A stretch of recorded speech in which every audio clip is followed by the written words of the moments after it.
सभामुखज्यू,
मान्य सदस्यहरू, प्रतिनिधि सभाको आजको बैठकको कारबाही प्रारम्भ हुन्छ। मान्य सदस्यहरू, अब शून्य समयको कार्यक्रम प्रारम्भ हुन्छ। शून्य समयमा बोल्न चाहनुहुने मान्य सदस्यहरूको लागि 1 मिनेटको समय निर्धारण गरिएको छ। सर्वप्रथम मान्य सदस्य डिलिराज पन्त।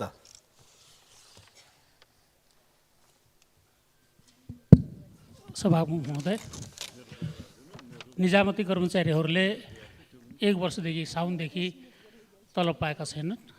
उहाँहरूले आफ्नो यहाँ टाढा घरभन्दा टाढा बसेर घर भाडा तिर्नुपर्ने, केटीकेटी पढाउनु पर्ने गाह्रो भएको हुनाले म त्यतातिर सरकारको ध्यान आकर्षण गराउन चाहन्छु। साथै कैलाली जिल्ला धनगढीमा रहेको कैलाली कारागारको क्षमता 150 कैदी अटाउने क्षमता भएकोमा अहिले 500 कैदी त्यसमा कोचेर राखेका छन्। 45 डिग्री गर्मीमा त्यहाँका कैदीहरू बस्न बाध्य भएका छन्। अहिलेको आर्थिक वर्षको यो बजेटमा कारागार सुधारका लागि कुनै कार्यक्रम आएको म देख्दैन। त्यसैले कारागार सुधारतर्फ सरकारको ध्यान जाओस् भन्ने ध्यान आकर्षण गराउन चाहन्छु। धन्यवाद। मान्य सदस्य तारा लामा तामाङ।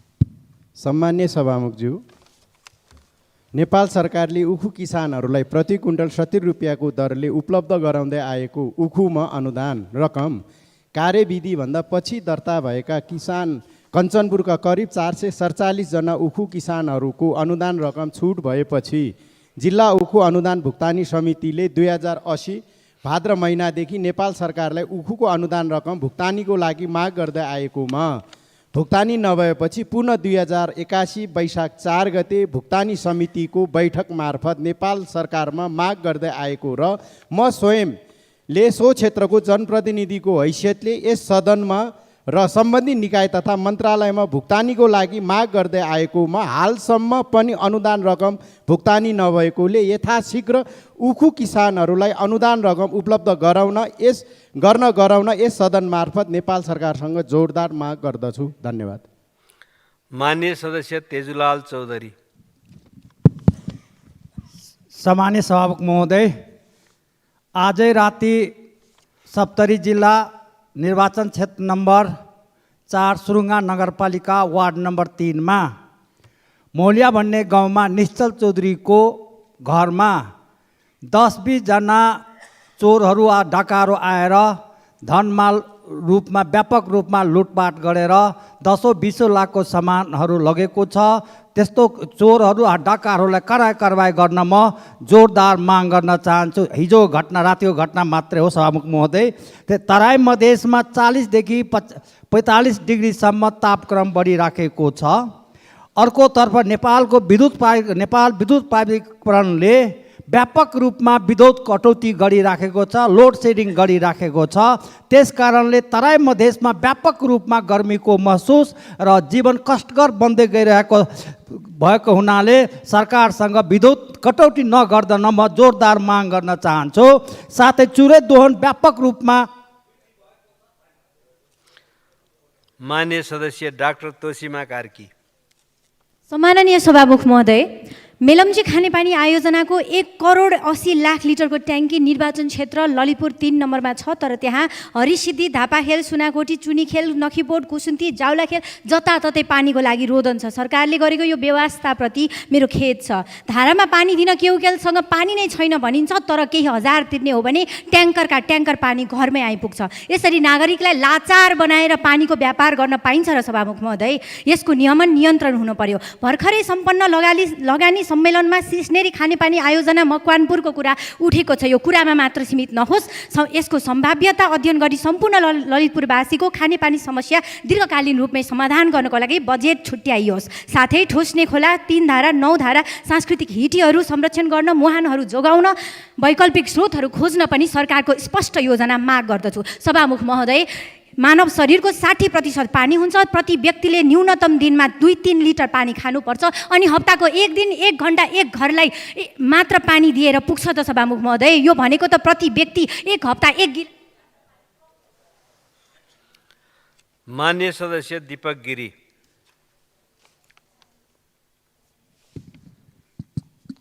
सामान्य सभामुख महोदय, रेमिटान्स अर्थात् विप्रेषणले नेपाली अर्थतन्त्र धनी रहेको छ, तर यसको लागि नेपालीहरूको ठुलो मूल्य पनि तिर्नु परिरहेको छ। वैदेशिक रोजगार बोर्डका तथ्याङ्कअनुसार गएका 3 वर्षमा 4,000 नेपाली श्रमिकको मृत्यु भइसकेको छ। सो अवधिमा 870 जना नेपाली अङ्गभङ्ग तथा बिरामी भएका छन्। नेपालमा मृगौलाका कुल बिरामीमध्ये झन्डै 30% खाडी मूलमा काम गर्ने नेपालीहरू रहेका छन्। त्यसैले म विदेशबाट फर्किएका नेपालीहरूले नै 3 महिनाभित्र नजिकको सरकारी अस्पतालमा गएर अनिवार्य स्वास्थ्य परीक्षण गर्न र यदि कुनै उपचार गर्नुपर्ने भए उपचारको सम्पूर्ण खर्च वैदेशिक रोजगार बोर्ड र सामाजिक सुरक्षा कोषबाट बिहोर्ने व्यवस्था मिलाउन नेपाल सरकारसँग जोरदार माग गर्दछु। धन्यवाद। मान्य सदस्य दीपक बहादुर सिंह। सम्मान्य सभामुखज्यू, म नेपाल सरकारको ध्यान आकर्षण गर्न चाहन्छु। नारायणी दरबारभित्र रहेको गणतन्त्र स्तम्भ 5 वर्ष भइसक्यो बनेको। वर्षौँदेखि ताला लगाइ नै राखेको छ। त्यो पार्कमा जनताहरूलाई घुम्न, अध्ययन गर्न, विद्यार्थी भाइ बहिनीहरूलाई त्यहाँ घुम्नको लागि वरिपरि विद्यालयहरू भएकोले तुरुन्त खोल्ने सुचारू जनताको लागि गर्नको लागि म माग गर्छु। यदि नेपाल सरकारले गर्न सक्दैन भनेदेखि काठमाडौँ महानगरपालिकालाई जिम्मा दियोस् भन्ने म अनुरोध गर्छु। धन्यवाद। मान्य सदस्य दीपा शर्मा।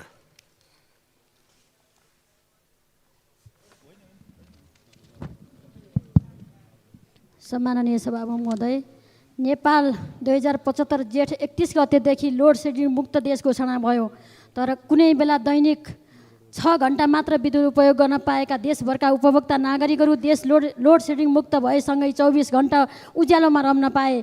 तर विडम्बना, बाँके लगायत कर्णाली प्रदेशका जनताले भने लोड सेडिङको मुक्त भएको अनुभूति गर्न पाएका छैनन्। नेपालगञ्ज उपमहानगरपालिका लगायत बाँके जिल्लाभरि नै विद्युत आपूर्ति अनियमित भएका कारण 44-45 डिग्रीको तातो तापक्रममा बाँकेवासीको जनजीवन असामान्य र कठिन बनेको छ।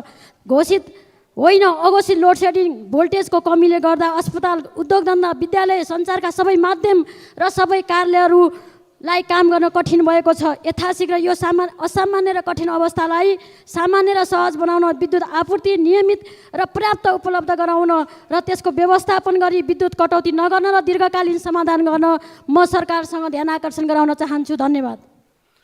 मान्य सदस्य दिलेन्द्र प्रसाद बडु।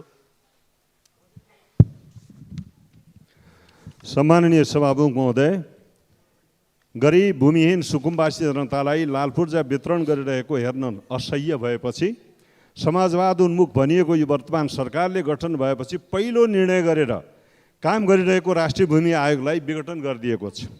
यस अन्याय विरुद्ध आयोग अदालतको शरणमा गएको छ। सम्मानित अदालतले विघटनको निर्णयलाई बदर गरिदिएको छ।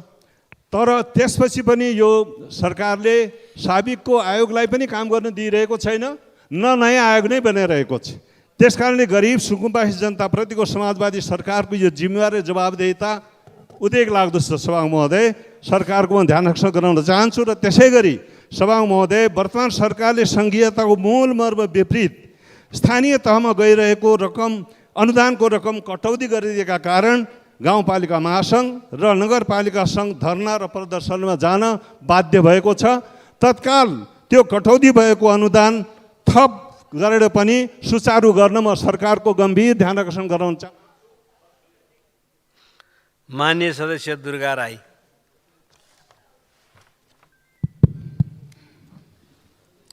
सम्माननीय सभामुख महोदय, मध्य पहाडी लोकमार्ग अन्तर्गत भोजपुर र खोटाङको सिमानामा पर्ने 10 किलोमिटर बाटो अहिलेसम्म पनि अलपत्रको अवस्थामा रहेको छ।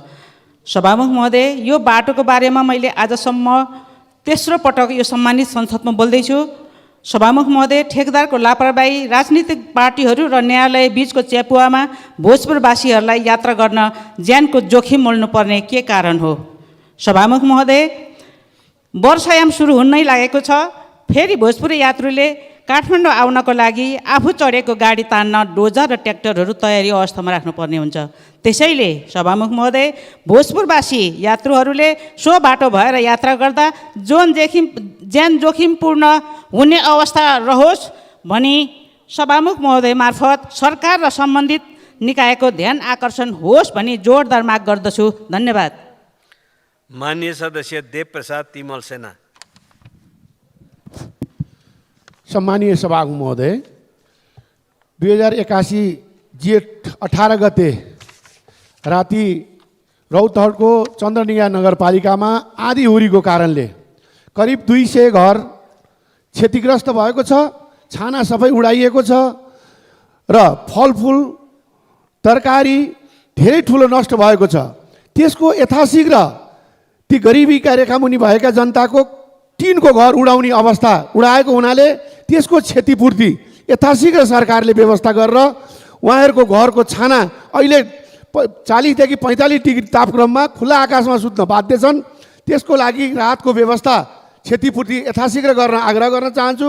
र तराईको जिल्लाहरूमा खानेपानीको सतह तल गएको र खानेपानीको ठुलो समस्या, पानी जस्तो संवेदनशील कुरालाई पनि सरकारले ध्यान नदिएर पटक पटक यो सदनमा कुरा उठाउँदै आएका छौँ। तराईका जिल्ला रौतहटदेखि लिएर 8 जिल्लामा अत्यन्त ठुलो पानीको समस्या छ। त्यहाँ बजेट माननीय सदस्य धवल शमशेर जङ्गबहादुर राणा। सम्मान्य सभामुख महोदय, यो तराईमा प्रचण्ड गर्मी 43 डिग्रीको गर्मीमा विद्युत प्राधिकरणले व्यवस्था मिलाउन सकिरहेको छैन। नेपालगञ्ज लगायत बाँके जिल्लाका जनता तडपिरहेको छन्। त्यहाँका उद्योगहरूको सबैको बत्ती काटेको छ। मैले कार्यकारी निर्देशक कुलमान घिसिङजीसित पनि यो कुरा राखिसकेको छु। उहाँले व्यवस्था मिलाउँछु भन्नुभएको थियो, तब पनि अहिलेसम्म व्यवस्था मिलेको छैन। हामी सुनिरहेको छौँ भारतलाई 400 मेगावाट विद्युत बिक्री हुने परिस्थिति भइसक्यो र बिकिरहेको छ। आफ्नो नेपालको जनता, हाम्रो तराईको जनता यो गर्मीमा तडपिने र भारतमा बिजुली बिक्री हुने कतै हामीलाई त्यो मान्य हुँदैन।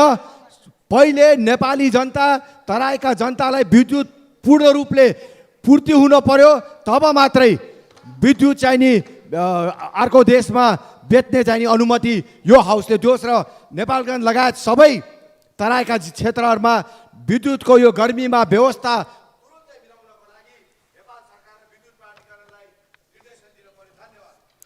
माननीय सदस्य नागिना यादव। सम्माननीय सभामुख महोदय, हामी भन्ने बेलामा गरिमामय सदन भन्छौँ र वास्तवमा यो गरिमामय सदन हो, तर यसको गरिमामय प्रश्न उठ्ने अवस्था आइसकेको छ। सभामुख महोदय, यहाँ जनताको आशा, विश्वास र भरोसाको थलो भनेर बुझेको यो सदन, तर वर्षौँदेखि आज 2 वर्ष भइसक्यो सबै माननीय ज्यू सांसदहरूले जुन चाहिँ आशाको केन्द्रबिन्दु भएर जनताको प्रतिनिधित्व गरिरहेको छ यो सदनमा, जसले जहिले पनि किसानको खाद मलको बारेमा कुरा उठाएको छ, खाने पानीको कुरा उठाएको छ, तर सरकार यति गैर जिम्मेवार भएर यसलाई नेग्लिजेन्सीका साथ छोडेर आज जनता त्राई त्राई भएको छ समस्याले। नेचुरल डिजास्टरले त्यत्तिकै हानेको छ भनेपछि यो गरिब मुलुकको जनता डेभलपिङ कन्ट्री अन्डर डेभलपबाट हामी डेभलपिङमा जाँदैछौँ पनि भन्छौँ।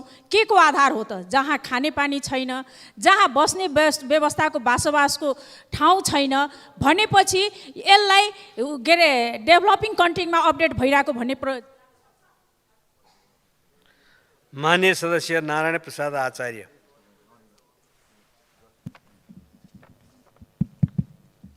सम्माननीय सभामुख महोदय, पाल्पा जिल्ला र स्याङ्जा जिल्लालाई आफ्नो कार्यक्षेत्र बनाएर बुटोल पावर कम्पनीले विद्युत उत्पादन र ग्रामीण विद्युतीकरण गरिरहेको छ र लामो समयसम्म तत्कालीन स्थानीय निकाय र जनताको जनसहभागितामा ग्रामीण विद्युतीकरण भएको थियो। अहिले बुटोल पावर कम्पनीले 40,000 पाल्पा र स्याङ्जाका 40,000 ग्राहकहरूलाई कुनै सरोकार नराखिकन आफ्नो कार्यक्षेत्रभन्दा बाहिर सार्वजनिक सुनवाई गरेर विद्युत नियमन आयोगको पदावधि सकिने अघिल्लो दिन नै त्यो सिफारिस गराएर उहाँले 39 देखि 65% विद्युत महसुल वृद्धि भएको छ। यसप्रति त्यहाँका जनताहरू आन्दोलित हुनुहुन्छ। त्यसो भएको हुनाले तत्काल यो अविलम्ब फिर्ता गरी सरोकारवालाहरूसँग चाहिँ छलफल गरेर मात्रै त्यसमा अगाडि बढ्नका निमित्त सम्बन्धित निकायले पहल गरोस् भन्ने नेपाल सभामुख मार्फत नेपाल सरकारको ध्यान आकर्षण गर्न चाहन्छु। र विद्युत संरचनाका कारणले र लोड सेडिङका कारणले अहिले विद्युत आपूर्ति धेरै अहिले चाहिँ तहस नहस भएको छ। त्यसो भएको हुनाले उक्त क्षेत्रमा पनि सम्बन्धित निकायको ध्यान आकर्षण गर्नका निमित्त हार्दिक अनुरोध गर्न चाहन्छु। यदि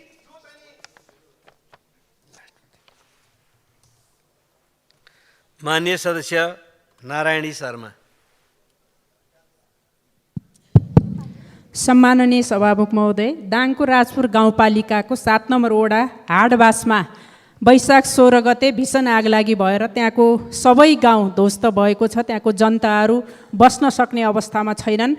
अस्थायी टहरा पनि अहिलेको हावाहुरीले भत्काइदिइसकेको छ र त्यसको छिटोभन्दा छिटो पहल सरकारले अपनत्व लिएर त्यहाँको जनताको अवस्थाको अनुगमन मात्रै होइन, तिनीहरूलाई परिपूर्ति गर्ने व्यवस्था मिलाओस्। र यसै गरी स्वर्गदारी गुठी र भूमि व्यवस्था सहकारी तथा गरिबी निवारण मन्त्रालय अन्तर्गत 1 महिना अगाडि एउटा सहमति भएको थियो भूमि गुठीको सम्बन्धमा। त्यो हल नहुँदा अहिले दाङमा फेरि अर्को झडपको स्थिति पैदा भएको छ। त्यसकारण छिटोभन्दा छिटो त्यो सहमति कार्यान्वयन गर्नेतर्फ सरकारले अगाडि बढोस्। धन्यवाद। माननीय सदस्य निर्मला कोइराला।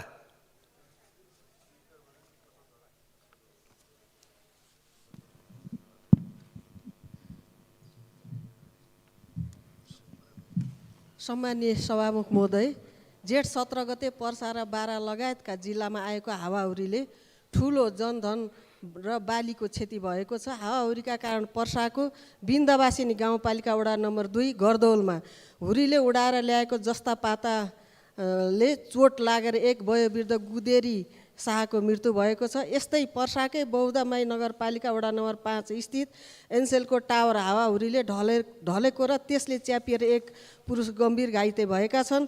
त्यस्तै बौद्धमाई नगरपालिका 5 मै हावाहुरीले एक रुख घरमा खस्दा च्यापिएर 9 जना घाइते भएका छन्। साथै हावाहुरीले किसानको बाली नाली नष्ट भएको छ। कृषकलाई र मृतकलाई क्षतिपूर्ति साथै घाइतेको उपचारको लागि सभामुख मार्फत सरकारलाई हार्दिक आग्रह गर्दछु। धन्यवाद। माननीय सदस्य निशा डाङ्गी।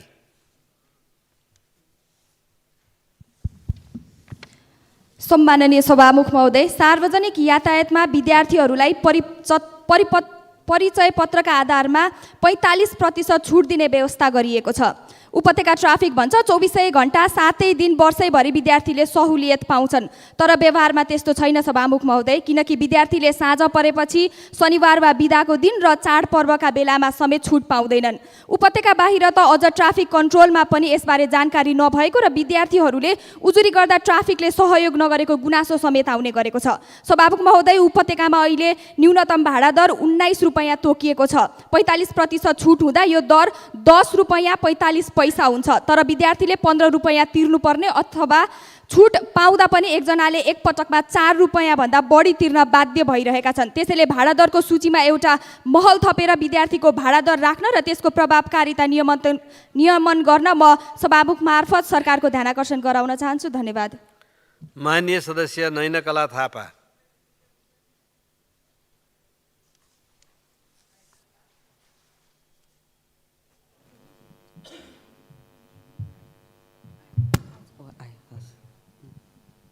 सम्मान्य सभामुख महोदय, अस्तिको हावाहुरीले चितवनको रत्ननगर, पूर्वी चितवनको रत्ननगर, कालिका, खैरनी नगरपालिका क्षेत्रमा लगाइएको करिब 40,87,500 केराको बोट क्षति हुन गएको छ र त्यसले करिब 12 करोडको चाहिँ हानि गरेको छ र त्यसमा चाहिँ नि 90% किसानहरूले चाहिँ केरा बिमा गरेको र 10%ले नगरेको त्यो रहेछ र त्यसमा चाहिँ त्यो क्षतिको जुन अहिले हामीले कृषि सम्बन्धी चाहिँ चितवनलाई चाहिँ केराको हब बनाउने अन्तर्गत त्यो पकेट क्षेत्र बनाएका छौँ, त्यसर्थ सरकारको चाहिँ विशेष ध्यानाकर्षण गर्न चाहन्छु। त्यो क्षतिको राहत दिन सरकारलाई ध्यानाकर्षण गराउन चाहन्छु। धन्यवाद। माननीय सदस्य प्रतिमा गौतम। सम्मान्य सभामुखज्यू, अहिले काठमाडौँ महानगरपालिका र सडक विभागबीच आरोप प्रत्यारोप चलिरहेको छ। फोहोर व्यवस्थापनको विषय, सडक फुटपाथ निर्माणको विषय कसको क्षेत्राधिकार हो? यस विषयमा पटक पटक विवाद हुनु आफैमा लज्जास्पद कुरा हो। राज्यको दुई अङ्गहरू बीच भएका विवादहरू सतहमा सामान्य देखे पनि यसले दिने सन्देश सामान्य छैन।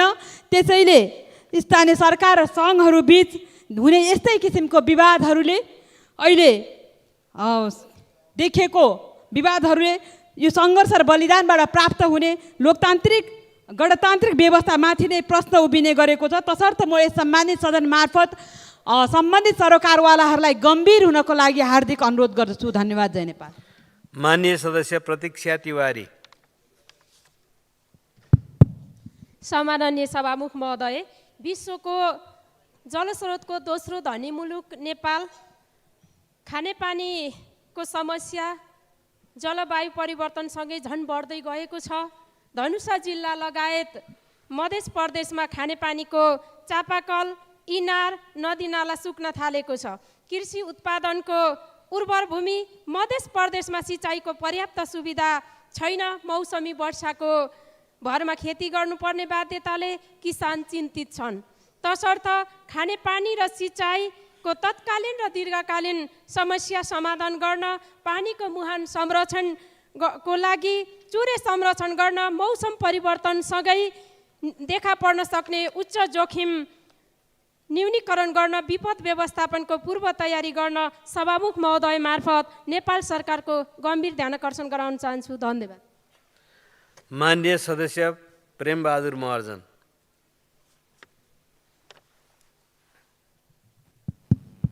सम्मान्य सभामुख महोदय, 1 महिनाभित्र ललितपुर क्षेत्र नम्बर 2 मा अकालमा 5 जना युवाहरूको जीवन गएका छन्, जसमा 3 जना युवाहरू उमेर समूहको हिसाब हेर्ने हो भने 19 वर्ष, 21 वर्ष, 27 वर्षका झुन्डिएर आत्महत्या गरेका छन् र अरू 2 जना युवाहरू मोटरसाइकल जुधेर मृत्यु भएका छन् र यो दुःखद घटना हो।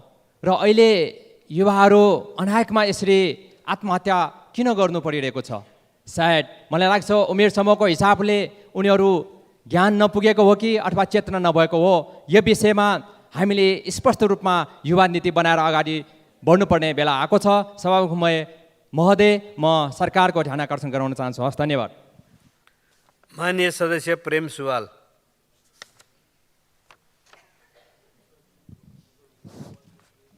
सभामुख महोदय, छिमेकी मित्र देश चीनले सन् 2020मै गरिबी उन्मूलन गर्यो। नेपालको गरिबी निवारण मन्त्रालय के गर्दैछ? चीन एक्लैले विश्वको 25% विद्युत, 33% कार, 60% सिमेन्ट, 40% समुद्री जहाज, 13% सुन, 17% खेलौना उत्पादन गर्छ। चीनको विदेशी मुद्रा सञ्चित विश्वमै बढी 3.12 खरब डलर रहेको छ। अन्य देशमा 8 घन्टा लाग्ने काम चीनमा 4 घन्टामा हुन्छ। नेपालमा बहुदल र गणतन्त्रको 35 वर्षमा 10-12 प्रधानमन्त्री, कोही 5 पटक भए, 100 मन्त्रीहरू भए। भक्तपुर नगरपालिकाले उत्पादन श्रमसँग जोडेको शिक्षा सर्वसाधारण जनतालाई दिन सञ्चालन गर्ने खोप विश्वविद्यालय विधेयक 2073 सालमै दर्ता भई सांसदहरूलाई वितरण भएको थियो। यो विधेयक किन पारित हुँदैन? के प्रतिगामीहरूले रोकेका हुन्? धन्यवाद। माननीय सदस्य वासुदेव घिमिरे। सभामुख महोदय, मुलुकका विभिन्न स्थानीय तहका स्वास्थ्य संस्थामा कार्यरत समायोजन, मिलान तथा संशोधनका 100औं स्वास्थ्य कर्मीहरूले 4 देखि 11 महिनासम्मको तलब सुविधा पाएका छैनन्। यतिका समयसम्म तलब सुविधा नपाउँदा ती स्वास्थ्य कर्मीहरूले कसरी जीविका चलाएका होलान्? उनीहरूले कुन मनोविज्ञानमा काम गरेका होलान्? समायोजन, मिलान तथा संशोधनमा कार्यरत स्वास्थ्य कर्मीहरूको तलब सुविधा सम्बन्धी समस्या किन पटक पटक उल्झिने गरेको छ? म सम्माननीय सभामुख मार्फत सरकारलाई यो समस्याको दिगो समाधान गरी स्वास्थ्य कर्मीहरूलाई यथाशीघ्र तलब सुविधा उपलब्ध गराउन गम्भीर ध्यान गराउन चाहन्छु। साथै प्रमुख खाद्य बाली धानको रोपाइँ सुरु हुन लाग्दा किसानहरूले पर्याप्त अनुदानको रासायनिक मल नपाएको गुनासो गरेका छन्। यसर्थ रासायनिक मलको उपलब्धता बढाई किसानलाई सहज तरिकाले वितरणको व्यवस्था मिलाउन सरकारसँग माग गर्दछु। धन्यवाद। माननीय सदस्य भिन्नवासिनी कंसाकार। सम्माननीय सभामुख महोदय, देशभरिबाट हजारौँ हजार सङ्ख्यामा युवा युवतीहरू यहाँ यो उपत्यकामा पढ्नको लागि आउँछन्। उहाँहरू पढ्ने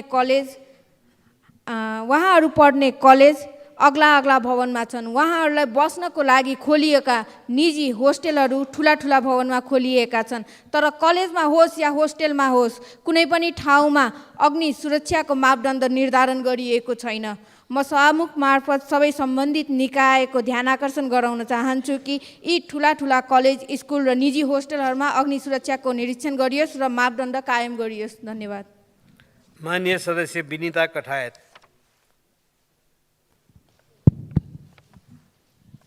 सम्माननीय सभामुख महोदय, पछिल्लो समय रारा घुम्न गएका अधिकांश आन्तरिक पर्यटक कर्णालीको प्रमुख धार्मिक तथा पर्यटन सम्भावना बोकेको चन्द्रनाथ मन्दिरको दर्शनका लागि आउने गरेका छन्। चन्द्रनाथ मन्दिरमा वर्षेनी झन्डै 10,000 पर्यटक आउने गर्दछन्। करिब 14 वर्ष पहिले स्थापना भएको श्री चन्द्रनाथ मन्दिरको आफ्नै गौरवशाली इतिहास छ र यस मन्दिरमा हामी कर्णालीवासीको धार्मिक आस्था, सांस्कृतिक र सभ्यतासँग जोडिएको छ। कर्णालीको ऐतिहासिक, धार्मिक, पुरातात्विक तथा सांस्कृतिक धरोहर हाम्रो इष्टदेव श्री गुरु चन्द्रनाथ र बटुक भैरवनाथ मन्दिर पुनर्निर्माणमा पनि बजेट विनियोजन गरेर यस क्षेत्रलाई जोगाउन प्रति हाम्रो संवेदनशील हुनुपर्दछ। त्यसै गरी हाम्रो साझा इतिहास र सभ्यता बोकेको नेपाली भाषाको उद्गम स्थल सिंजामा खस भाषा विश्वविद्यालय स्थापना गरेर भाषाको इतिहास, भाषिक तथा सांस्कृतिक विविधतासँगै भाषाको उत्पत्ति, उपयोग र संरक्षण सम्बन्धी ज्ञानको केन्द्रको रूपमा स्थापना गर्ने कार्यक्रमलाई पनि हामीले अगाडि बढाउनु पर्छ। यस विषयमा माननीय अर्थमन्त्रीज्यूको विशेष ध्यान आकर्षण गर्न चाहन्छु। माननीय सदस्य ध्रुवबहादुर प्रधान। सम्माननीय सभामुख महोदय, पवित्र वाल्मीकि आश्रम त्रिवेणी धाम नजिक गण्डक प्रोजेक्ट छ। त्यसबाट पश्चिम नहरबाट नवलपरासीमा सिँचाइ हुने गर्छ र त्यहाँको समन्वय र अनुगमनको कमीले गर्दा नहरले आवश्यकता पुरा गर्न नसकेकोले वैकल्पिक व्यवस्थाको लागि ग्राउन्ड वाटर प्रयोग हुने भएको छ। तसर्थ अहिले देखा परेको विद्युतको जुन मन्त्रालयले गर्ने ऊर्जा मन्त्रालय र यो विद्युत प्राधिकरणबाट आवश्यक बजेट नछुट्याइएको कारणले गर्दाखेरि त्यहाँ कृषि मिटरहरू पर्याप्तता हुन नसकेकोले किसानहरू मारमा परेका छन् र किसानको परिचय पत्र जुन रोकिएको छ त्यसलाई पुनः सुचारू गर्नको लागि ध्यान आकर्षण गराउन चाहन्छु। धन्यवाद। माननीय सदस्यहरू, शून्य समयमा माननीय सदस्यहरूले बोल्ने क्रम यही समाप्त हुन्छ। माननीय सदस्यहरू, अब सम्माननीय प्रधानमन्त्री पुष्पकमल दाहाल प्रचण्डको तर्फबाट माननीय सञ्चार तथा सूचना प्रविधि मन्त्री रेखा शर्मालाई नेपालको संविधानको धारा 53 एवं सुशासन व्यवस्थापन तथा सञ्चालन ऐन 2064 को दफा 41 बमोजिमको नेपाल सरकारको वार्षिक प्रतिवेदन आर्थिक वर्ष 2079-80 पेश गर्न अनुमति दिन्छु।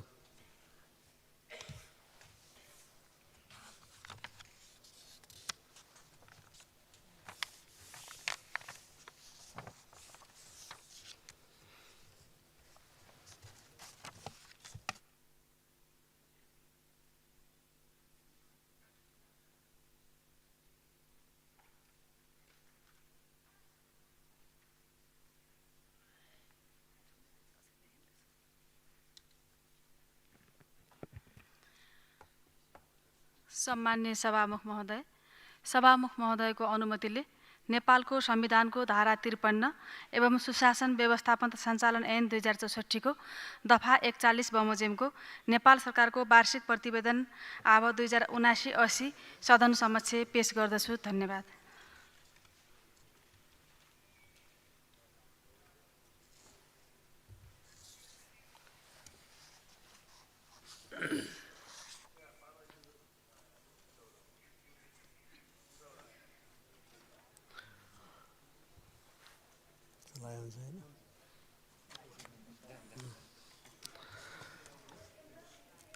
माननीय सदस्यहरू, अब राज्य व्यवस्था तथा सुशासन समितिका माननीय सभापति रामहरि खतिवडालाई संवैधानिक परिषद काम, कर्तव्य, अधिकार र कार्यविधि सम्बन्धी पहिलो संशोधन विधेयक सम्बन्धी समितिको प्रतिवेदन 2081 पेश गर्न अनुमति दिन्छु।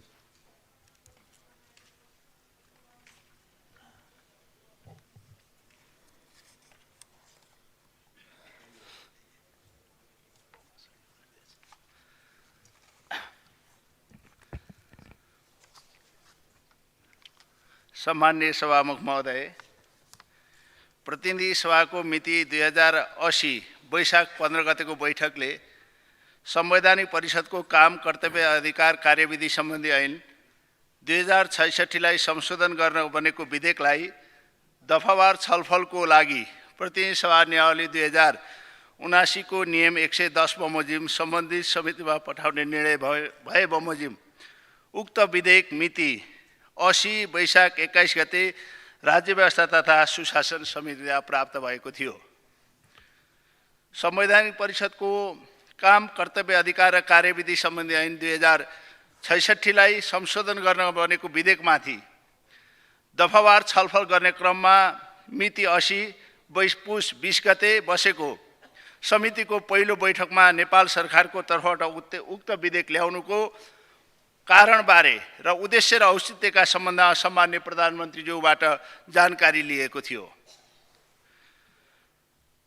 तत्पश्चात विधेयक उपर छलफलमा अन्य बैठकहरूमा सम्माननीय प्रधानमन्त्रीज्यूको प्रतिनिधिको रूपमा उपस्थित माननीय सञ्चार तथा सूचना प्रविधि मन्त्रीज्यूले निरन्तर सरकारको तर्फबाट उक्त विधेयक ल्याउनु पर्नको कारण, उद्देश्य र औचित्यको सम्बन्धमा थप प्रश्न पार्नुका साथै छलफलमा उठेका जिज्ञासामा आफ्नो धारणा राख्नु भएको थियो।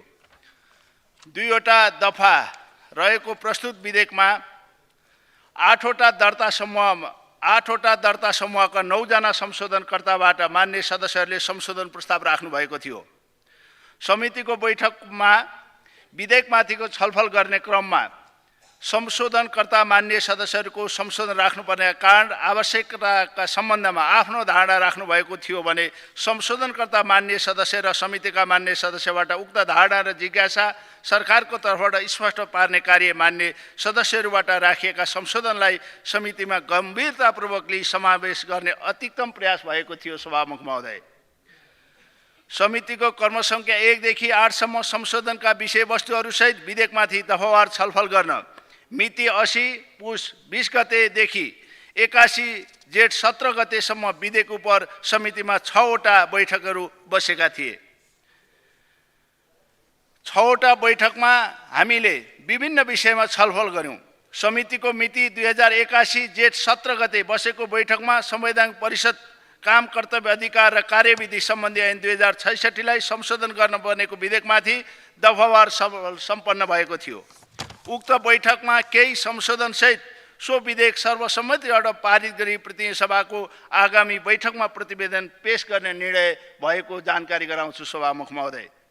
सम्माननीय सभामुख महोदय, संवैधानिक निकायका पदाधिकारीको नियुक्ति सम्बन्धमा कार्यविधि तथा संवैधानिक परिषदको काम कर्तव्य अधिकार र कार्यविधि सम्बन्धमा कानुनी व्यवस्था गर्ने ऐन संशोधन गर्न ल्याएका प्रस्तुत विधेयक बनाउने कार्य आफैमा सजिलो नभए तापनि समितिमा निरन्तर छलफल, सहमति र सहकार्यबाट यस कार्यमा हामी सफलतापूर्वक सम्पन्न गर्न सफल भएका छौँ।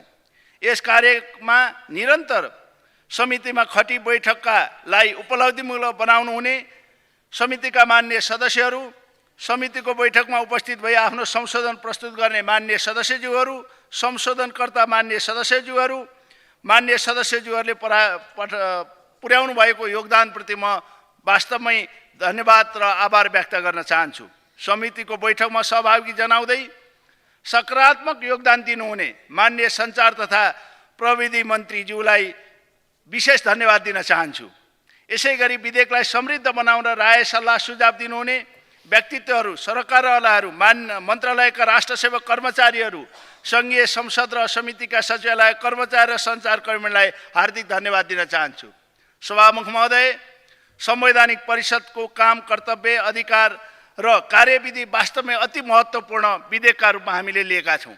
यो विधेयक प्रधानमन्त्री अध्यक्ष हुने, प्रतिपक्ष दलको नेता सदस्य हुने, प्रधान न्यायाधीश सदस्य हुने, प्रतिनिधि सभाको सभामुख सदस्य, राष्ट्रिय सभाको अध्यक्ष सदस्य र प्रतिनिधि सभाको उपसभामुख सदस्य हुने हुँदा यसबाट प्रस्तावित नियुक्तिहरूमा सबैका आँखा पुग्ने, काहीँ सत्ता पक्षले नदेखेको प्रतिपक्षले देख्ने, प्रतिपक्षले नदेखेको अदालतले देख्ने, अदालतले नदेखेको सभामुखज्यूले देख्ने, सबैको यो असाध्यै समायोजित र असाध्यै महत्त्वपूर्ण काम हुने हुँदा हामीलाई विश्वास छ यसबाट भोलिका दिनमा संवैधानिक आयोगमा नियुक्त हुने पदाधिकारीहरू भागभण्डाका आधारमा होइन, योग्यता र क्षमताका आधारमा मुलुकलाई हाँक्न सक्ने प्रतिनिधिका रूपमा आउनेछ भन्ने विश्वास हामीले लिएका छौँ। अन्त्यमा सम्माननीय सभामुख महोदयको अनुमतिले अब म प्रतिनिधि सभाको नियमावली नियम 121 बमोजिम संवैधानिक परिषद काम कर्तव्य अधिकार र कार्यविधि ऐन सम्बन्धी ऐन 2066लाई संशोधन गर्न भनेको विधेयक सम्बन्धी समितिको प्रतिवेदन यस समिति समक्ष प्रस्तुत गर्दछु। धन्यवाद।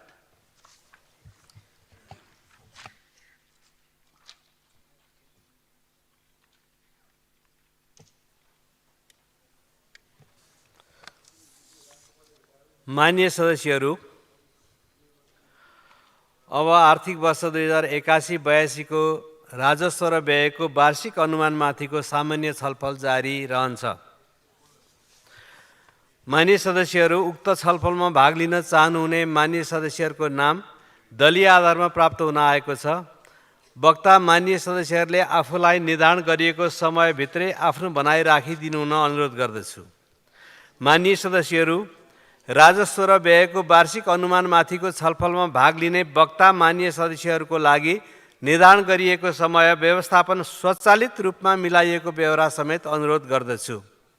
सर्वप्रथम माननीय सदस्य श्री धनराज गुरुङ, समय 14 मिनेट। त्यसपछि माननीय सदस्य छविलाल विश्वकर्मा।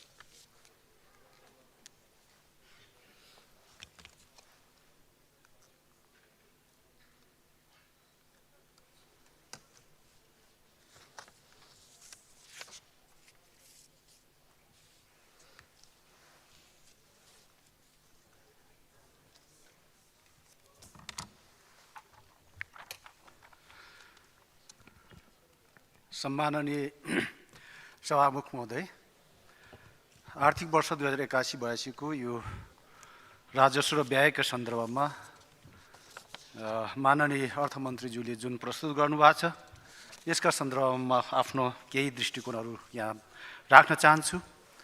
वास्तवमा यो जुन राजस्वको लक्ष्य 12 खर्ब 60 अर्ब निर्धारण गरिएको छ र यो लक्ष्य हामीले हेर्दै गर्दा कतै यो हुँदैन कि पुग्दैन कि भनेर हामीले त्यही मात्र सुनिरहेका छौँ।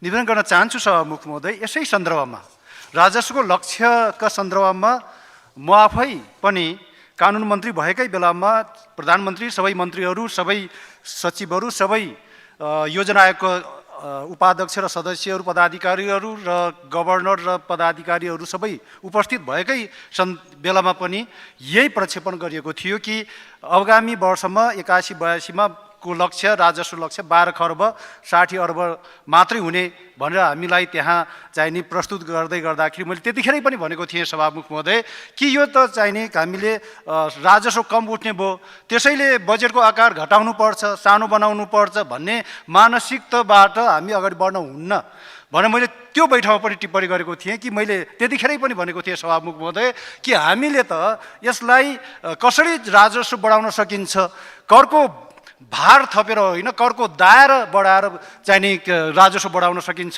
र मैले त्यतिखेर ठ्याक्कै भनेको शब्द के हो भने सभामुख महोदय, वास्तवमा यो गैर कानुनी जुन कारोबारहरू छन् ती गैर कानुनी कारोबारहरूलाई, ढोकाहरूलाई बन्द गऱ्यौँ भने हामीले 12 खर्बबाट धेरै माथि राजस्व उठाउन सकिन्छ भनेर मैले त्यतिखेर पनि भनेको थिएँ। त्यस कारणले गर्दाखेरि खालि गाह्रो छ भन्ने होइन, कसरी सजिलो हुन्छ त त्यो कुरा पनि हामीले बताइदिनुपर्छ भन्ने मलाई लाग्दछ। हाम्रो प्रवृत्ति के भयो भने सभामुख महोदय कि हामीले हरेक कुरालाई नेगेटिभ एप्रोचमा मात्रै हेर्ने बानी हाम्रो रह्यो। त्यस कारणले गर्दाखेरि नेगेटिभ एप्रोचमा मात्रै हामीले व्याख्या र छलफल गर्दाखेरि हरेक कुरा नकारात्मक ढङ्गबाट अघि बढिरहेको छ। त्यस कारणले गर्दाखेरि म यसमा सकारात्मक ढङ्गबाट सुझावहरू पनि राख्नु पर्दछ, सजिलो कसरी पार्न सकिन्छ त भन्ने कुराहरू पनि म निवेदन गर्न चाहन्छु सभामुख महोदय। त्यतिखेर मैले धेरै कुराहरू चाहिने उदाहरणको रूपमा दिएको थिएँ, तर आज समयको मेरो चापले गर्दाखेरि म ती चाहिने उसलाई उदाहरणहरू यहाँ राख्न चाहन्न, तर पनि निवेदन गर्न चाहन्छु सभामुख महोदय कि त्यतिखेर पनि गएको आर्थिक वर्षमा पनि गाँजा खेतीको सन्दर्भहरू आएका थिए। गाँजा खेतीको सन्दर्भमा कानुन बनाउनको लागि कानुन मन्त्रीको हैसियतले तत्सम्बन्धी तालुकदार मन्त्रालयका मन्त्री र सचिवहरूलाई बारम्बार मैले अनुरोध गरेको थिएँ सभामुख महोदय कि छिटो गाँजा खेतीका सन्दर्भमा कानुन तर्जुमा गरेर लिएर आउनुहोस् भनेर पटक पटक भन्दाखेरि पनि यो बन्न नसकेको र तीतो सत्य यहाँ राख्न चाहन्छु सभामुख महोदय। त्यस कारणले गर्दाखेरि हामीले चाहिने यदि गाँजा खेती गरेर यसलाई औषधि जन्यको रूपमा भिएन कन्भेन्सनमा गएर हामीले यसलाई औषधि जन्य हो भनेर सिग्नेचर गर्न हुने, सही छाप गर्न हुने नेपालको प्रतिनिधिले, तर नेपालमा यसलाई प्रतिबन्ध लगाएर राख्ने कुरा 100% गलत भइरहेको छ। त्यस कारणले गर्दाखेरि यसलाई औषधि जन्यकै रूपमा हामीले प्रयोग गर्नका लागि यसलाई कानुन बनाऊँ भनेर मैले त्यतिखेर पनि धेरै पटक मैले मन्त्रीहरूलाई तत्सम्बन्धी तालुकदार मन्त्रालयको मन्त्री र सचिवलाई भन्दै पनि आजसम्म आएको छैन। फेरि पनि आज हामी यही गाँजा खेतीको सन्दर्भमा कुरा गरिरहेका छौँ। यदि औषधि जन्य प्रयोगका लागि मात्रै गाँजा खेती गरेर हामीले प्रशोधन गरेर पठाउन सक्यौँ भने 2 खर्ब रुपियाँ आजको दिनमा राजस्व वृद्धि हुन्छ। यसतर्फ किन नभन्ने, अलिकति भन्न सक्नु पर्दछ। त्यस कारणले गर्दाखेरि राजस्व हुँदैन, वृद्धि हुँदैन, सकिँदैन होइन, सकिन्छ। यसमा कानुनहरू बनाउँदै अगाडि बढौँ। त्यस्तै गरेर घरेलु मदिराका सन्दर्भमा म कानुन मन्त्री भएको बेलामा उद्योग मन्त्री र उद्योग मन्त्रालयको सचिवहरूलाई आफैले पटक पटक दर्जनौँ पटक फोन गरेर भेटेर मन्त्रीज्यू छिटो बनाइदिनु पर्यो, घरेलु मदिरा व्यवस्थापनका लागि छिटो कानुन तर्जुमा गरेर पठाइदिनुहोस्, छिटोभन्दा छिटो कानुन मन्त्रालयबाट त्यसलाई स्वीकृति दिएर पठाउने म छु। कहिल्यै आएन सभामुख महोदय। यति मात्रै होइन कि प्रधानमन्त्रीलाई कै उपस्थितिमा प्रधानमन्त्रीले पनि कानुन मन्त्रीले भनेको चाहिने यो कानुनहरू छिटो ल्याउनुहोस् भनेर निर्देशन गर्दाखेरि समेत आएन। केले रोक्छ यसरी? त्यस कारणले गर्दाखेरि यदि घरेलु मदिरा सम्बन्धी कानुन बनाएर यसलाई व्यवस्थापन गर्न सक्यौँ, ब्रान्डिङ गर्न सक्यौँ भने थप अर्को 2 खर्ब रुपियाँ राजस्व उठ्छ आजको दिनमा। यही छ त पैसा, छैन भन्ने खालि हात थाप्ने बानीले हुँदैन सभामुख महोदय। त्यस्तै गरेर जडीबुटी खेतीको सन्दर्भमा पनि म कानुन मन्त्री भएकै बेलामा जडीबुटी खेतीका लागि पनि कानुन तर्जुमा गरेर ल्याउनुहोस् भनेर सम्बन्धित तालुक मन्त्रालयको मन्त्रीलाई पटक पटक भने, सचिवलाई पटक पटक भने सभामुख महोदय कहिल्यै आएन। उल्टै एक दिन मन्त्रीज्यूले के भन्नु भने बरु मेरो सचिवज्यू फेरिदिनुहोस् कि मलाई नै फेरिदिनुहोस् भन्नुभयो, प्रधानमन्त्रीसँग भन्नुभयो। अनि कानुन बनाउन यति गाह्रो, अनि कसरी हामी अगाडि बढ्छौँ? यदि जडीबुटीको खेती पाँचौली र यार्स गुम्बा जस्ता अत्यन्त बहुमूल्य जडीबुटीहरू हामीले खेती गर्दै 736 थरीका जडीबुटीहरू पाइन्छ नेपालमा। 736 थरीकै जडीबुटीको खेती गरेर म भनिरहेको छुइनँ, तर अत्यन्त महत्त्वपूर्ण अत्यन्तै बहुमूल्य चाहिँ जडीबुटीहरूको खेती गऱ्यौँ भने थप फेरि 2 खर्ब रुपियाँ राजस्व वार्षिक उठाउन सकिन्छ यसबाट। किन गर्न सकिँदैन? 6 अर्ब त यही मैले हिसाब दिइसकेँ। अनि मैले अघि भनेको जस्तै गरेर यो चाहिँ नि गैर कानुनी कारोबारलाई बन्द गऱ्यौँ भने थप फेरि 2 खर्ब रुपियाँ थपिन्छ। भन्नुहोस्, गाँजा खेतीबाट 2 खर्ब, घरेलु मदिरा व्यवस्थापनबाट 2 खर्ब, जडीबुटी खेतीबाट 2 खर्ब, अनि गैर कानुनी कारोबार बन्द गरेपछि 2 खर्ब, 8 अर्ब त यसै आयो त। अब अहिले उठ्ने प्रक्षेपमा 12 खर्बै नभनौँ, 11 खर्ब मात्र उठे पनि 11 प्लस 8 खर्ब गर्दा 19 खर्ब त उठिहाल्यो त। अनि के को आन्तरिक ऋण, के को अनुदान, के को बाह्य ऋण किन चाहियो? आइडियाले क्लिक गरेर अघि बढौँ, साथ सहयोग गरेर अघि बढौँ। नेपाल बनाउने सबै मिलेर हो। सत्तामा हुँदा मात्रै नेपाल बनाउने, प्रतिपक्षमा हुँदाखेरि नेपाल नबनाउने होइन। दृष्टिकोण सहित हामी अगाडि बढौँ, योजनाहरू बनाऊँ र अगाडि बढौँ। म निवेदन गर्न चाहन्छु सभामुख महोदय, त्यसैले हुँदैन भन्ने प्रवृत्तिलाई अन्त गरौँ। हुन्छ, सकिन्छ, गरौँ, सहयोग गर्ने प्रवृत्ति बसालौँ। म निवेदन गर्न चाहन्छु सभामुख महोदय, अर्थमन्त्री त बदलिरहन्छ, तर अब 3 करोड नेपालीको जीवन बदल्ने प्रण गरौँ, कुरा गरौँ, योजना गरौँ, त्यो आइडिया चाहिँ यहाँ डिप्लोय गरौँ। यसरी अघि बढ्नु पर्दा भनेर निवेदन गर्न चाहन्छु सभामुख महोदय। पर्यटनका सन्दर्भमा पनि निवेदन गर्न चाहे मैले अहिले कथा। पर्यटन क्षेत्र वास्तवमा असीम सम्भावना बोकेको क्षेत्र हो। यहाँ चाहिँ नि धार्मिक पर्यटनका सन्दर्भ, सांस्कृतिक पर्यटनका सन्दर्भ, प्राकृतिक पर्यटनका सन्दर्भ, खेलकुद पर्यटनका सन्दर्भ, थुप्रै सन्दर्भहरू, थुप्रै विधाहरू पर्यटन क्षेत्रमा देखिन्छ सभामुख महोदय। धार्मिक को कुरा गर्दाखेरि हामी चाहिँ नि यस्तो देशको बिचमा छौँ कि दक्षिणतिर फर्किँदाखेरि झन्डै 1.5 अर्ब के अरे जनसङ्ख्या भएको देशमा बहुसङ्ख्यक चाहिँ हिन्दू धर्मावलम्बी छ। हिन्दू धर्मावलम्बीका लागि नेपाल तपोभूमि हो। त्यस्तै गरेर उत्तरतर्फ फर्किँदाखेरि झन्डै 1.5 अर्ब जनसङ्ख्या भएको देश, जहाँ चाहिँ बहुसङ्ख्यक बुद्धिस्ट छन्, जुन देश हामी यहाँ चाहिँ नेपाल त्यो देशका लागि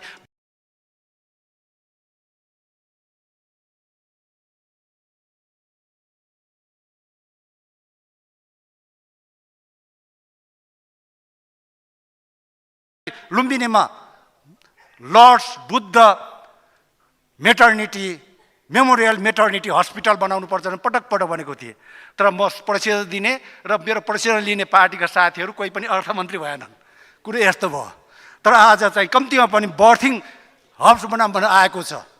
कमसेकम नयाँ आइडिया क्लिक भएको छ सभामुख महोदय। त्यस कारणले भन्न चाहन्छु म कि यसमा चाहिँ नि एउटा कुरा अझै पुगेन भन्छु म। किन भन्दाखेरि वेडिङ हब्स पनि भयो, बर्थिङ हब्स पनि भयो, अब एउटा हनीमुन हब्स भएन, हनीमुन सिटी भएन। त्यस कारणले गर्दाखेरि यो हनीमुन सिटी पनि कहीँ न कहीँ राखिदिँदा के फरक पर्छ? चितवनको सौरा किन भनिरहनु पर्यो? सौरामै हनीमुन सिटी बनाइदिउँ, जोडी त्यहाँ विवाहित जोडीहरू त्यहाँ जान्छन्, नव दुला-दुलै त्यहाँ जान्छन्, हत्ती चढ्छन्, घुम्छन्। त्यसैले पनि त्यो चाहिँ नि हनीमुन सिटी अथवा हनीमुन सिप किन नबनाउने? मैले धेरै पहिला भनेको थिएँ, हनीमुन सिप रारा ताल मात्र हेर्न जानुभन्दा पनि त्यहाँ एउटा हनीमुन सिप बनाइदिउँ, झन्डै 1000 कपालहरू अड्ने एउटा सिप बनाइदिउँ। त्यहाँ हनीमुन सिपमा गएर हनीमुन मनाउँछन्, के फरक पर्छ? अब त यसरी चाहिँ पर्यटनलाई प्रवर्धन गर्दै जानुपर्दछ। प्राकृतिक पर्यटनका सन्दर्भमा अब चाहिँ नि मैले एउटा कुरा भन्नै पर्छ यहाँ कि हामीले नो नट अगेन भन्छौँ नि, no not again view tower. खालि डाँडोमाथि भ्यू टावर बनाएको छौँ, भएको डाँडोलाई खत्तम बनाएको छौँ। त्यसैले निवेदन गर्न चाहन्छु कि नो नट अगेन अन्त होइन, no not again view tower भन्नु आवश्यक छ। त्यो पनि निवेदन गर्न चाहेँ मैले।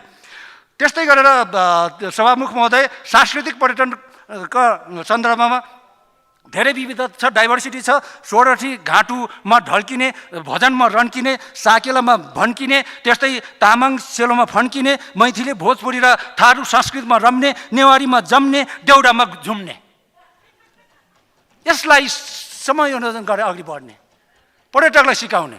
वी क्यान सेल, हामी संस्कृतिलाई बेच्न सक्छौँ।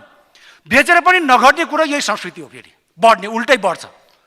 संस्कृति बेचेर घट्दैन, बढ्छ। सभामुख महोदय, निवेदन गर्न चाहन्छु। त्यस्तै गरेर यहाँ अब खेलकुदका सन्दर्भमा हामीले खेलकुदलाई पनि पर्यटनसँग जोड्न सक्छौँ। अहिले यति मात्रै भने समयको चाप भइरहेको छ। त्यस्तै गण्डकी त्रिभुजको सन्दर्भमा पनि निवेदन गर्न चाहन्छु। गण्डकी त्रिभुजको सन्दर्भमा नारायणघाट बुटोल र मुगलिन पोखरा बनिरहेको अवस्था छ। यो वर्ष पूर्णता पाउने कुरा आइसकेको छ। त्यस्तै गरेर बुटोल पोखरा डेडिकेटेड डबल लेनका सन्दर्भमा योभन्दा अगाडि पनि त अर्थमन्त्रीलाई मैले भनेकै हो नि। यो त भनेको भन्दा अब अन्तिममा एउटा जवाफ आएको थियो। त्यो जवाफ के हो भन्दाखेरि बाटो भइराखेको ठाउँमा किन चाहियो भन्नुभएको थियो। तर मैले त्यतिखेर पनि भनेको थिएँ यो चाहिँ भाइब्रेन्ट इकोनोमीका लागि चाहिन्छ भनेको थिएँ मैले। भाइब्रेन्ट इकोनोमी आज त्यो कुरा प्राप्त छ।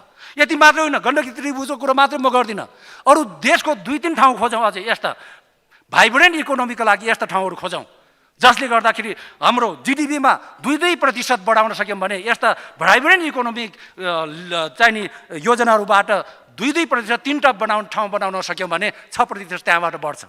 6% जिडिपी यहाँबाट बढ्ने, अनि अघि मैले भनेको चाहिँ नि खेतीहरूबाट जिडिपी बढ्ने। भारतको जिडिपी 8.2 छ भनेर निन्याउरो मुखले यहाँ भन्नु पर्दैन। हामी 10% पुर्याउन सक्छौँ। किन नगर्ने? गर्न सकिन्छ। त्यसैले भिजन, मिसन एन्ड कमिटमेन्ट भएको लिडरसिप चाहिन्छ भने मैले त्यसै बारम्बार भन्दै आएको होइन सभामुख महोदय। र वास्तवमा यो चाहिँ नि यो जिडिपी बढाउने सन्दर्भलाई मैले यहीँ राखेर त्यस्तै गरेर पूर्व पश्चिम विद्युतीय रेलमार्गको कुरा छ। केरुङ काठमाडौँ रेलमार्ग, रक्सोल चाहिँ नि काठमाडौँ रेलमार्ग पनि बनाउनु पर्छ। त्यस्तै गरेर यहाँ निवेदन गर्न चाहन्छु सभामुख महोदय कि हामी यति भन्दै गर्दाखेरि काठमाडौँ सगरमाथा बेस क्याम्प चुम्बकीय रेलमार्ग किन प्रस्ताव नगर्ने? हुन त यसो भन्दै गर्दाखेरि यो चाहिँ नि असम्भव भन्न पनि सक्दछ, तर असम्भव त धेरै ठाउँ भनिएको छ। जोन एफ केनेडीले 1961 मा चाहिँ नि 35औँ अमेरिकन राष्ट्रपति बनेपछि उनले घोषणा गरेका थिए कि अबको 10 वर्षमा चन्द्रमामा मानव जातिले पाइला टेक्नु पर्दछ र त्यो नागरिक अमेरिकन हुनुपर्दछ भनेका थिए। धेरैले असम्भव भने, तर जोन एफ केनेडीले घोषणा गरेको 9 वर्ष 3 महिनाका दिनमा अमेरिकन नागरिकले चन्द्रमामा पाइला टेकेका थिए। त्यसैले असम्भव भन्ने हुँदैन। त्यसो भएको कारणले गर्दाखेरि आज भोलि हामीले देखिसक्यौँ कि डेभलप्ड कन्ट्रीहरूमा ड्राइभरविहीनहरूले चलाइरहेका हुन्छन्। हामी भन्छौँ त्यस्तो यहाँ गाडी देख्यौँ भने ड्राइभरविहीन गाडी आफै चलेको देख्यौँ हामी के भन्छौँ? ए भूतले चलाइ क्या भन्छौँ। हाम्रो मानसिकता त्यस्तो छ सभामुख महोदय। त्यस कारणले गर्दाखेरि यो चाहिँ नि हामीले निवेदन गर्न चाहन्छु। वास्तवमा बुढी गण्डकी, दुधकोशी, नलसिंहघाट जलाशययुक्त जलविद्युत आयोजनाहरू सुरु गर्ने भनिएको छ।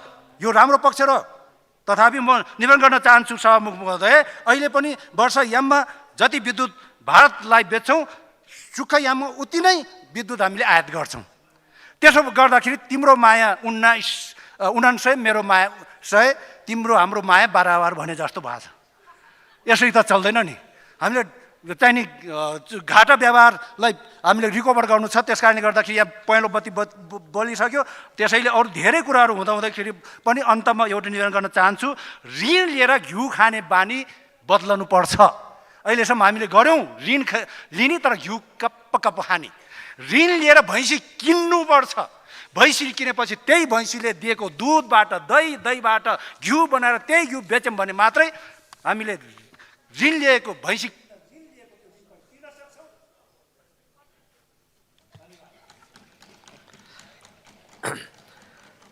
माननीय सदस्य रघुजी पन्त, समय 11 मिनट।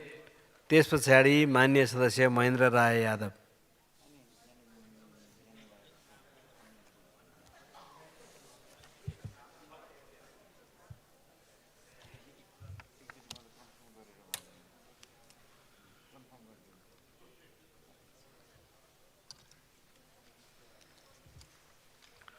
सभामुख महोदय,